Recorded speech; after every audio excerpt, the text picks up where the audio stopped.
What's up, everybody? It's Dante here, back giving you yet another Dramascripted Saturday. How are we going to start off on every Dramascripted Saturday? We're going to start off with the ratings. As we know, this past week's Raw was the Legends debut, and it did its purpose. Raw did 2.12 million viewers.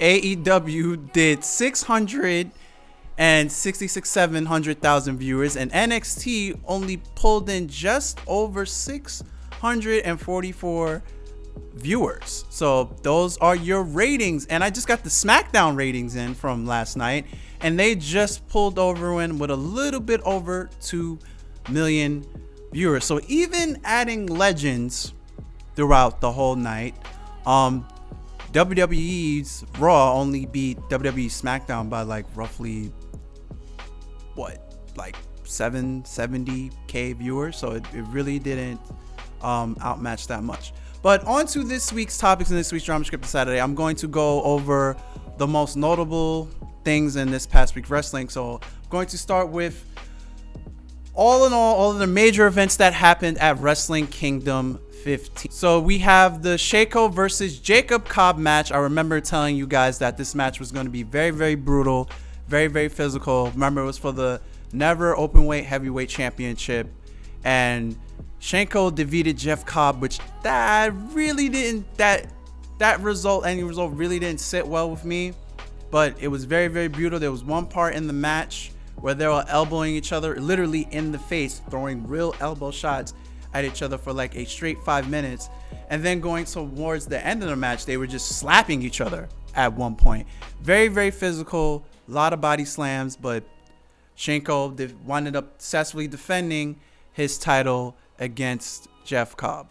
So I wasn't happy with the results, but I did enjoy the match. And then Okada versus Will Ospreay did not disappoint whatsoever. You saw the raw emotion, the raw disgust in Okada's face because Ospreay betrayed Chaos and started off his own faction called the Empire.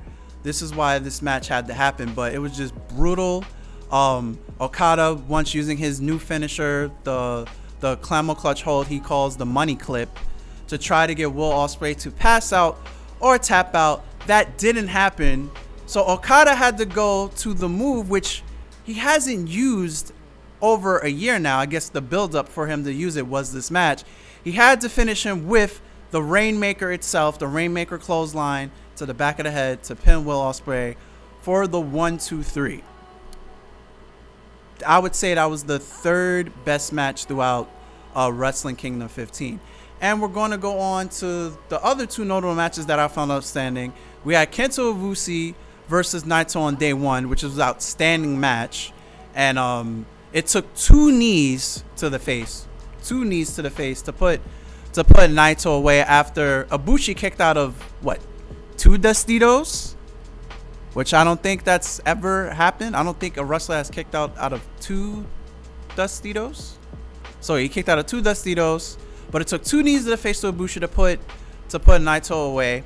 And then on day two versus Jay White, in the longest Wrestling Kingdom match ever at 48 minutes, Kodobushi surpassed God to become God to defeat the villain Jay White with two knees to the face and one at the back of the head to put Jay White away, and a fantastic match. And Ibushi was able to successfully defend his newly title, so he's still the IWGP Intercontinental Champion and on his still first title reign as IWGP World Heavyweight Champion. So Ibushi has done it all. This was literally the last thing on his list. He's been wrestling since 2004. He's done everything. Having the IWGP World Heavyweight Championship was the last thing on his list, and he officially accomplished it and successfully defended it at Wrestling Kingdom 15. So on to some WWE noticeable things. So we're going to go back to the Legend show and Drew McIntyre, how the show finished.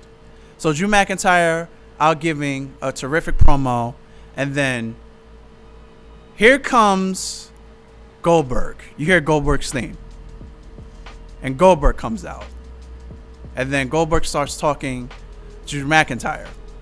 And then basically he challenges Drew McIntyre for a title shot at the Royal Rumble.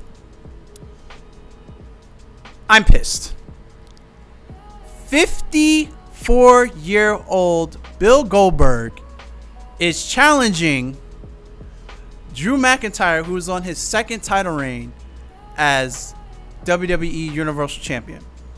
There's so many other people in the back that could get this title shot. I'm just throwing out names. It doesn't even matter what brand they're on. You have Keith Lee. You could give John Morrison a shot. You have Matt Riddle. You have AJ Styles, even though he's had title reigns, but hey, AJ Styles is a better option than 54-year-old Goldberg at this point. It's just so many other people. I would have took Randy Orton versus Drew McIntyre for the fourth time instead of Bill Goldberg.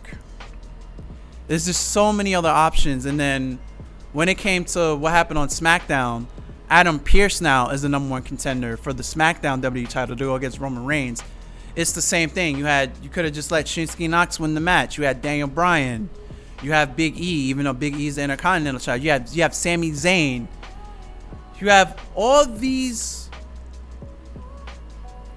other wrestlers, but yet WWE is the main issue with WWE is that they don't want to. I don't want to say not promote them per se, but they're always hesitant at making them go the final step, and it's getting to be annoying.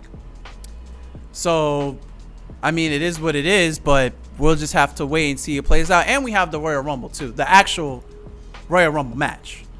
So to see who's going to be in it and win that. I'm gonna go over to the most notable thing that happened on AEW's Dynamite. So the main event was Jon Moxley versus Rey Fenix for the AEW World Heavyweight title, and Kenny Omega successfully defended the title, and then Jon Moxley came out to get revenge on Kenny Omega, and then the Good Brothers, the Impact Tag Champs, the Good Brothers came out to attack Jon Moxley, and then it was just like a mess. So the Young Bucks came out, tried to sort everything, and then the Young Bucks super kicked Jon Moxley. So, and they all did the Too Sweet hand gesture at the end. So it's like the Elite Bullet Club has reunited, which is like very, very big. So obviously it's going to make everyone tune in to next week on Impact to see what's going to happen. But that's really, really big. I mean, it's not like the Bullet Club ever broke up, because if you watch New Japan Wrestling, the Bullet Club is still there. But, you know, Kenny Omega's Bullet Club is back to forming. And for some Dramascripted news, Marty Scrull, the villain himself, CEO of Villain Enterprises, is a free agent. He is officially, as of now, the biggest wrestling free agent on the market. Him and ROH have parted ways. It's been rumored that WWE is interested in signing the villain Marty Scrull, but I have a strong, very, very strong feeling that he's just going to go sign with his friends in AEW. And it's also interesting to see where is Flip Gordon going to go, because him and Marty Scrull are close friends. And then the last thing I want to realize, it seems that Rhea Ripley is going to be pushed up to the main roster. WWE probably did a test with this last year when they did, beginning of this year. When they did, was it last year or this year? My memory's leaving me. But I remember when they did Rhea Ripley versus Charlotte Flair, and they put Rhea Ripley on Raw. Obviously, she got a major pop. She was over. Now it seems like they want to bring her up to the Raw or SmackDown roster full time. I'm hinting she's probably going to go to Raw because Bianca Belair is on SmackDown. It doesn't make sense to have two developing stars on the same show, so I'm pretty sure they're going to put Rhea Ripley on Raw.